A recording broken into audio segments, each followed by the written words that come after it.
Welcome to పీఈటీవీ. జమిలీ ఎన్నికలకు కేంద్ర కేబినెట్ ఆమోదం తెలిపింది. వన్ నేషన్ వన్ ఎలక్షన్ కు పార్లమెంటు బిల్లు ఆమోదం తెలిపింది. ఈ అంశాలపై మనతో మాట్లాడేందుకు పొలిటికల్ అనలిస్ట్ పురుషోత్తం రెడ్డి గారు మనతో పాటు లైవ్ లో జాయిన్ అవుతున్నారు. సార్ నమస్తే అండి. నమస్తే అండి. సార్ ఎలా చూడొచ్చు అంటారు? అంటే జమిలీ ఎన్నికలు అనేది కన్ఫర్మ్ గా వస్తాయి. కాకపోతే డేటు ఏ ఇయర్ అనేది ఇక్కడ కన్ఫ్యూజ్. జమిలీ ఎన్నికలు రావడానికి రెండు కారణాలు. ఒకటి, భారతీయ జనతా పార్టీ యొక్క రాజకీయ విధానాల్లో జమిలీ ఎన్నికలు కూడా ఒకటి. వాళ్ళు రాజకీయ విధానాలు జమ్మూ కాశ్మీర్ సంబంధించి ఆర్టికల్ 370కి సంబంధించి కావచ్చు, రామ మందిరంకి సంబంధించి కావచ్చు, ఎవరైనా విభేదించే వాళ్ళు భిన్నాభిప్రాయం ఉంటే ఉండొచ్చు, కానీ వాళ్ళు ఒక్కొక్కటి సాకారం చేసుకుంటూ వస్తున్నారు. అందులో భాగంగా జమిలీ ఎన్నికలు కూడా వన్ నేషన్ వన్ ఎలక్షన్ అనేది వాళ్ళ నినాదం.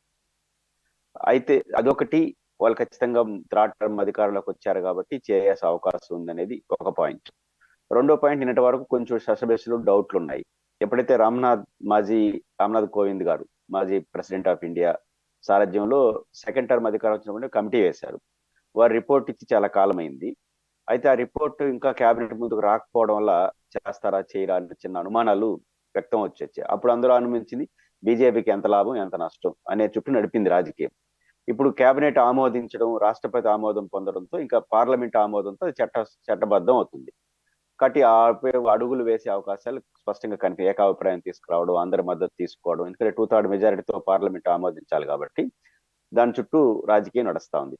కాబట్టి రామ్నాథ్ కమిటీ గారి సిఫార్సుల్ని ఆమోదించడం, నివేదికని యాక్సెప్ట్ చేయడం కేబినెట్, ఇవన్నీ జరిగాయి కాబట్టి వాళ్ళు ఆ వైపు అడుగులేస్తారు అనే విషయంలో మనకు అనుమానం లేదు. కాకపోతే ఎప్పుడు జరగచ్చు, ఫలానా ఈరే జరిగితే జమిలీ ఎన్నికలు కాదు, ఎప్పుడన్నా జరగచ్చు, జమిలీ ఎన్నికలు జరుగుతాయి. అయితే మనకున్న ఆలోచనలు బట్టి లేకపోతే జరుగుతున్న పరిణామాలు బట్టి చూస్తే 29లో జరుగుతుందా, 27లో జరుగుతుందా, 28లో జరుగుతుందా అని చూడాలి. ఎందుకంటే ఇక్కడ క్రూషియల్ క్వశ్చన్ ఏమొస్తా ఉందంటే, ఎన్డీఏకి సంపూర్ణ మెజారిటీ లేదు, అంటే 2/3 మెజారిటీ లేదు. కాబట్టి 2/3 మెజారిటీ లేకపోయినప్పుడు ఇండియా కూటమి కానీ ప్రతిపక్షాలు సపోర్ట్ చేయకుండా ఎలా 2/3 మెజారిటీని ఆమోదిస్తారు? ముఖ్యంగా రాజ్యసభలో అయితే మరీ క్రూషియల్గా ఉంటుంది కదా. ఎన్డీఏకి 2/3 మెజారిటీ లేదు కాబట్టి ఇది చట్ట రూపం తీసుకోవడం సాధ్యం కాదు, కాబట్టి జమిలీ ఎన్నికలు రావని ఒక చర్చ నడుస్తోంది. ఇది కరెక్ట్ చర్చ కాదు. ఎందుకు కాదు అంటున్నానంటే, ఎన్డీఏ కూటమి అంతా జమిలీ ఎన్నికలకు సపోర్ట్ అయినట్టు, ఎన్డీఏ కూటమిలో వ్యతిరేకంగా ఉండడం జమిలీ ఎన్నికలకు వ్యతిరేకమైనట్టు మనం మాట్లాడలేం. అది పాక్షిక దృక్పథం అవుతుంది. ఎందుకంటే ఏ రాజకీయ పార్టీనా ఎన్నికల్లో ఫస్ట్ టైం జరిగే జమిలీ ఎన్నికల్లో కొన్ని రాష్ట్రాల్లో అధికారంలో ఉన్న పార్టీకి అడ్వాంటేజ్ ఉంటే కొన్ని రాష్ట్రాల్లో డిసడ్వాంటేజ్ గా మారుతుంది. ఉదాహరణకు 20 ఏళ్ళలో ఎలక్షన్స్ పెట్టారనుకుందాం. దాదాపు 2 ఏళ్ల ముందుగానే ఆంధ్రప్రదేశ్లో తెలుగుదేశం పార్టీ ఎన్నికలను ఎదుర్కోవాల్సి వస్తుంది. వాళ్ళకి 5 ఇయర్స్ వస్తుంది, కానీ 2 ఇయర్స్ కుదించాల్సి వస్తుంది. కొన్ని రాష్ట్రాల్లో ఇప్పుడు 6 నెలల్లో సంవత్సరం చట్టం చేసేటప్పుడు ఉన్న ప్రభుత్వాలు కొన్ని ఉంటాయి. వాళ్ళకి 1 ఇయర్ బ్యాక్ ఎలక్షన్స్ తర్వాత జరిపారనుకో, 1 ఇయర్ తర్వాత వాళ్ళని ఎక్స్టెండ్ చేసే అవకాశాలు కూడా ఉంటాయి. కాబట్టి ఇప్పుడు 26లో కొన్ని రాష్ట్రాలు ఎలక్షన్స్ అయిపోతాయి, అంటే 5 ఏళ్ళు పూర్తవుతుంది. 20 ఏళ్ళు ఎలక్షన్స్ పెట్టారనుకోండి, 1 ఇయర్ దాని కాల పరిమితిని పెంచుతారు. అంటే 5 ఏళ్ళు ఉన్నదని 5.5 సంవత్సరాలు, 6 సంవత్సరాలు, అది వాళ్ళకి అడ్వాంటేజ్ అవుతుంది.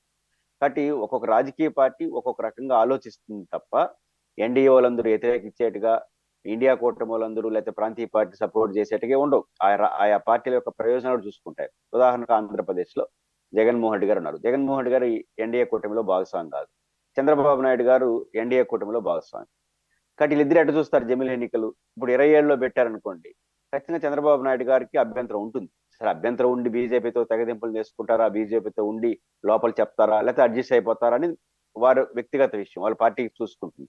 కానీ ఆయనకు ఒక డిసడ్వాంటేజ్ అవుతుంది కదా. 29లో జరగాల్సిన ఎలక్షన్ 20 ఏళ్ళలో జరిగింది అనుకోండి, 2 ఏళ్ళు ముందుగా జరిగితే తన ఎఫెక్ట్ అయిన ముద్ర వేయలేక, ఒకటేమో సంక్షేమ పథకాలు అమలు చేయడానికి కొన్ని పరిమితులు ఉన్నాయి, దాన్ని అమలు చేయలేక తనేంటో తన ముద్ర చూపించకపోతే ఆయనకి ఎన్నికలు డిసడ్వాంటేజ్ అవుతాయి. కాబట్టి ఎన్డీఏ కూటమిలో ఉన్న చంద్రబాబు గారికి కొంత భిన్నాభిప్రాయం ఉంటుంది, పైకి చెప్పకపోవచ్చు. అదే ఎన్డీఏ కూటమిలో జగన్మోహన్ రెడ్డి గారు సపోర్ట్ చేసే అవకాశం ఉంది. ఎందుకు? 29లో ఎలక్షన్ కానీ 20 ఏళ్ళు 28 ఎలక్షన్ 2 ఏళ్ళు ముందే వచ్చింది అనుకోండి, ఇంకొక 1 ఇయర్ లోనే ఎలక్షన్ వాతావరణం వచ్చేస్తుంది.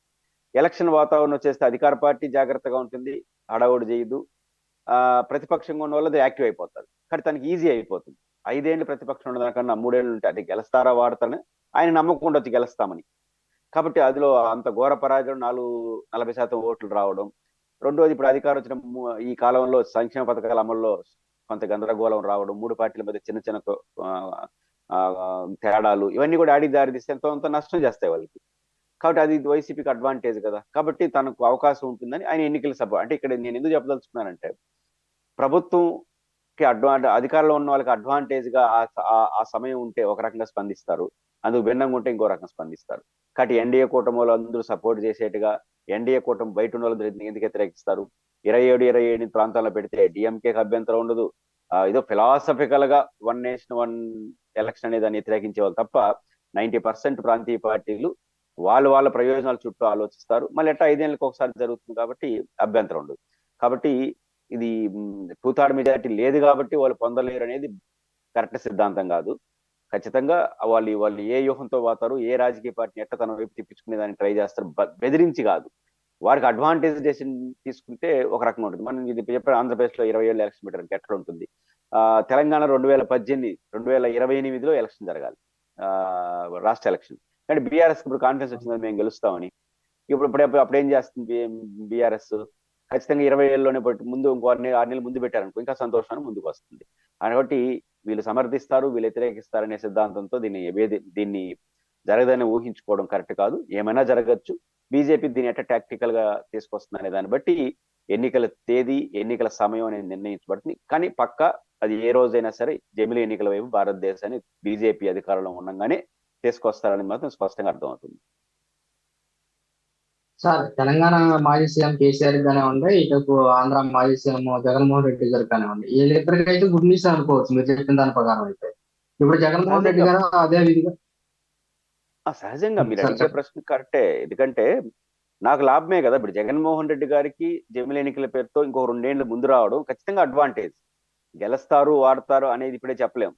కానీ చంద్రబాబు గారికి డిసడ్వాంటేజ్ ఎందుకంటే ఓడిపోతారని కాదు, అధికారంలోకి వచ్చిన 3 ఏళ్లకే తన పర్ఫార్మెన్స్ చూపించడానికి కొన్ని పరిమితులు ఉంటాయి. అందులో చంద్రబాబు గారి దేని పర్ఫార్మెన్స్ చూపించాలంటే ఇచ్చిన హామీల అమల్లో పర్ఫార్మెన్స్ చూపించడం సాధ్యం కాదు. ఎందుకంటే మనకు బడ్జెట్ ల్యాప్స్ ఉంది. దేంట్లో పర్ఫార్మెన్స్ ఏదైనా పారిశ్రామిక డెవలప్మెంట్, ఇన్ఫ్రాస్ట్రక్చర్, పోలవరం లాంటి బ్రాడ్ ఇష్యూలో పర్ఫార్మెన్స్ చూపించాలంటే మినిమం 4-5 ఏళ్ళు కావాలి. తన ముద్ర వేసి చంద్రబాబు గారి నేను ఖచ్చితంగా చెప్పగలను, ఉన్న బడ్జెట్ రీత్యా ఆయన చెప్పిన సూపర్ 6 యాజ్ ఇట్ ఈజ్ గా అమలు చేయడం సాధ్యం కాదు. కాబట్టి సంక్షేమ పథకాల విషయంలో ప్రజల్లో కోపం వస్తుంది, వ్యతిరేకత వస్తుంది. దాన్ని అధిగమించి చంద్రబాబు గారు సంక్షేమ పథకాలు అమలు చేయకపోయినా ఈ రకంగా రాష్ట్రాన్ని ముందుకు తీసుకెళ్లాడని ఒక బ్రాడ్ ఇన్ఫ్లుయెన్స్ చేసే మంచి డెవలప్మెంట్ జరగాలంటే ఒక రాజధాని పూర్తయిపోవడం, ఒక పోలవరం పూర్తయిపోవడం, ఇన్ఫ్రాస్ట్రక్చర్, పరిశ్రమలు ఇవన్నీ 1 ఇయర్ 2 ఇయర్స్ జరగదు, లాంగ్ రన్ పడుతుంది. కాబట్టి 5 ఏళ్ళకి సంపూర్ణంగా ఉంటే ఏదైనా ముద్రేస్తాడు. అది ఆ రకంగా ఆయనకి డిసడ్వాంటేజ్. జగన్మోహన్ రెడ్డి గారి ప్రతిపక్షంలో 5 ఏళ్ళు ఉండాలంటే నిర్లక్ష్యం ఉంటుంది కార్యకర్తలకి. ఏం పార్టిసిపేట్ చేస్తాం, ఇంకా 5 ఏళ్ళు ఉంది కదా, అది మూవ్ అయిపోతారు కదా ముందుకి. రెండోది 40% అప్పుడు ఓట్లు వచ్చినాయి. ఈ సంక్షేమ పథకాలు 2-3 ఏళ్ళలో సరిగ్గా అమలు చేయలేరు. దాన్ని పెట్టుకొని ముందుకు వెళ్ళిపోతే మనకు ఇంకో 4 ఏం శాతం, ఇంకా 6% అటు ఇటు ఓట్లు అయినట్టే ఉల్టా అయిపోతుంది ఫలితం. మళ్ళీ అందులో 3 పార్టీలు ఇప్పుడు జనసేన, తెలుగుదేశం, బీజేపీలో అపోజిషన్ ఉన్నప్పుడు కొట్లాడడం వేరు. కార్యకర్తలు గెలిచిన తర్వాత నాకేమొచ్చింది, నీకేమొచ్చింది, మీ పార్టీ ఈ గొడవలు ఎక్కువైపోతాయి. కాబట్టి ఎంతో కొంత ముందస్తు ఎన్నికలు వస్తే తెలుగుదేశానికి కొంత డిసడ్వాంటేజ్ ఉంటుంది, అధికార ప్రతిపక్షంలో ఉన్న జగన్మోహన్ రెడ్డికి అడ్వాంటేజ్. అదే సూత్రం దేశం అంతా అదే సూత్రం. ఆయా పార్టీలకు లాభమా నష్టమా జరిగే సమయం బట్టి డెసిషన్ తీసుకుంటాయి పొలిటికల్ డెసిషన్ అని అనుకుంటున్నాను. సార్, 2వ తెలుగు రాష్ట్రాల సీఎంలు దీన్ని స్వాగతిస్తారంటారా సార్? ఈ మధ్యన వీళ్ళు అధికారంలోకి వచ్చారు. అంటే రేవంత్ రెడ్డి గారు స్వాగతించేది లేదు, వ్యతిరేకించేది. ఎందుకంటే జాతీయ పార్టీ కాంగ్రెస్ లైనే ఆయన లైన్. అంటే ఆయన అదనంగా చేసేది ఆయనకి ఏమి మా కాంటి ఇచ్చి కొడితే 45 ఎంపీలు ఆయన చెప్తే దాంట్లో ఎంతమంది తింటారు? రేవంత్ రెడ్డి గారి అభిప్రాయం ఇక్కడ పరిధిలో తీసుకోరు. కాంగ్రెస్ అభిప్రాయం, రేవంత్ రెడ్డి గారి అభిప్రాయం. అంటే ఇక్కడ చంద్రబాబు నాయుడు గారి వరకు నాకున్న అవగాహన వరకు 3 ఏళ్ళలో కానీ ఎలక్షన్స్ జరిగితే 27 అంటున్నారు కొంతమంది, చంద్రబాబు గారు అయితే ఇన్ ప్రిన్సిపల్ దాన్ని వ్యతిరేకిస్తాడు.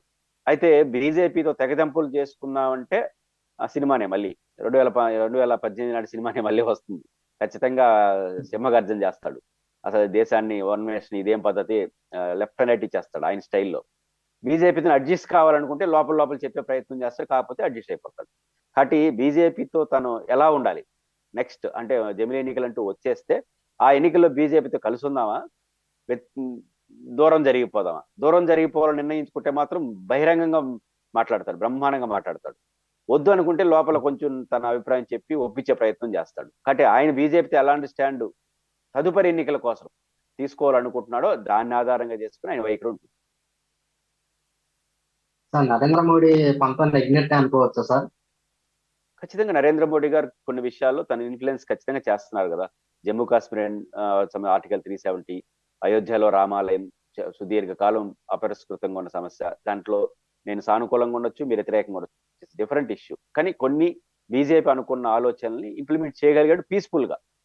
ఇప్పుడు అయోధ్య రామాలయ ఇష్యూ ఎంత వాడిది, కానీ దాని పని అయిపోయింది కదా. తర్వాత జమ్మూ కాశ్మీర్ విషయం చాలా వ్యతిరేకత చేయగలరు కదా. కామన్ సివిల్ కోడ్ విషయంలో ఒక అడుగు, ఇట్లా చాలా విషయాల్లో బీజేపీ హార్డ్ కోర్ విషయాల్లో చాలా పీస్ఫుల్ గా చేసుకుంటారు. జమిలీ ఎన్నికలు కూడా జరిపితే తన ముద్ర అంటూ ఒకటి ఖచ్చితంగా నరేంద్ర మోడీ గారు రాజకీయ ప్రస్థానంలో ఒక సక్సెస్ఫుల్ స్టోరీగానే ఉంటుంది. ఓకే సార్, ఈ అంశాలపై మాతో చర్చించినందుకు ధన్యవాదాలు సార్. Thank you sir.